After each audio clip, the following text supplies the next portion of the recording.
डोरी लगा दी है जिनने सुची दिल्ली को भग रहे हैं। ये बोले जिनने डांटो रे, ये जिनने डांटो, बोले काय डांटो, ये कहे ऐसा करो मंदिर बनवाऊ जिनके काजे, बेटे गप्पाऊ कन्हैया गप्पाऊ पारिषद बनाऊ और जिनने अयोध्या ले जाऊ, अयोध्या में मंदिर बनवाऊ ताकि जाके जिनको जन्म में बनाओ नहीं वो, जिनको अगले जन्म में बनाओ।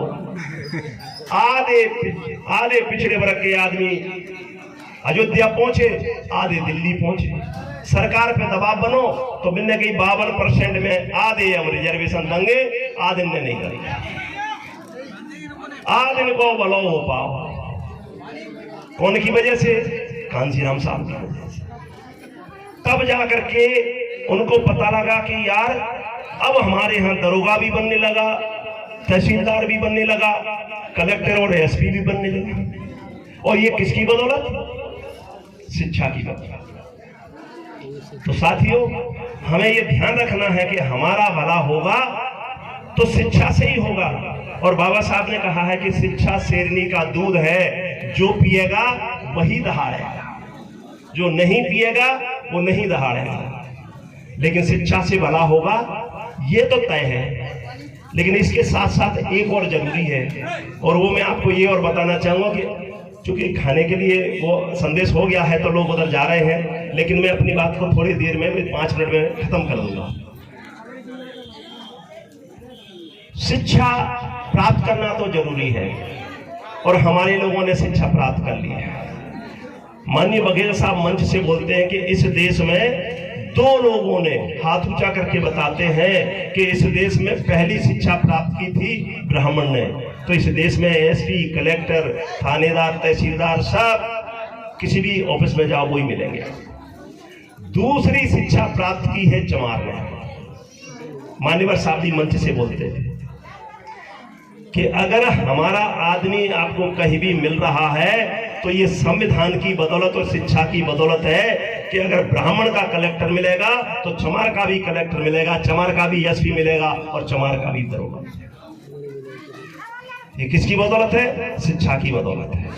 साथियों, बात तो सही है। समाज में जागृति आई, गांव-गांव और बस्ती बस्ती में एक ही नारा लगने लगा कि जिसकी जितनी संख्या बारी उसकी उतनी हिस्सेदारी।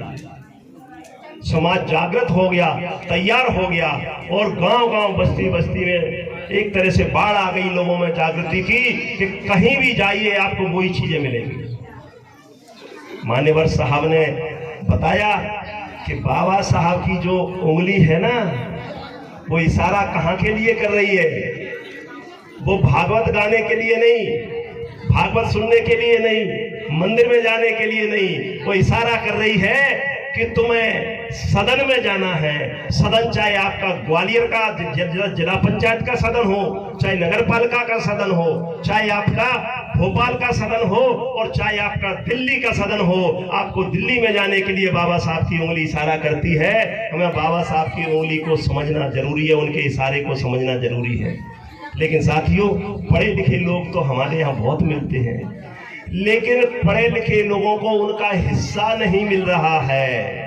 1.5 लाख स्कूल बंद कर दिए हैं। किसने किए? सरकार ने। और सरकार में कौन बैठे हैं? बाबा साहब ने जिनके लिए आरक्षण की व्यवस्था की थी, हमारे ही भाईबंद लोग बैठे हैं और वहां पहुंच गए। अब स्कूलों को बंद करने की बारी आई तो मालूम है, पूछा उनसे कि भैया तुम तो चुन करके आए हो, बताओ ये स्कूल हैं, इनको बंद कर दें कि नहीं कर दें? तो मालूम है हमारे विधायकों ने, हमारे लोग हैं। हेलो